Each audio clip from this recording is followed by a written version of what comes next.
And our top story at noon, a heated argument between a landlord and a tenant. Then a police officer pulls the trigger. Thanks for joining us for Channel 3 Eyewitness News at noon. I'm Kara Sundlin. Investigators are staying tight-lipped right now, but we do have exclusive details on this scary situation. Channel 3's Dylan Fearon is live on Norwich Avenue in Colchester, where this all happened. Dylan. Well, Kara, spoke to the tenant late last night. He and his 10-year-old son heard the whole thing on Norwich Avenue. Of course, unfortunately, they heard this entire encounter. But the tenant tells us that he and the landlord started fighting, that the landlord was drunk, that at some point even grabbed the tenant's neck.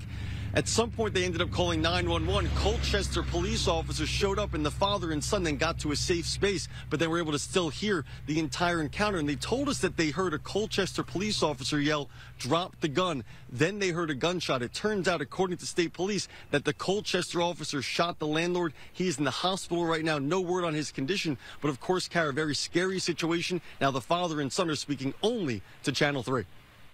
I was just nervous about my son. I wanted to make sure. I didn't know where the shots were going through, if it was going to turn into, return fire. I didn't want fire coming through the floors or anything, so we tucked him in the corner of a room, and we just covered the doors and made sure nothing was coming up the stairs as a threat. And we just did what we had to do to make sure and ensure his safety.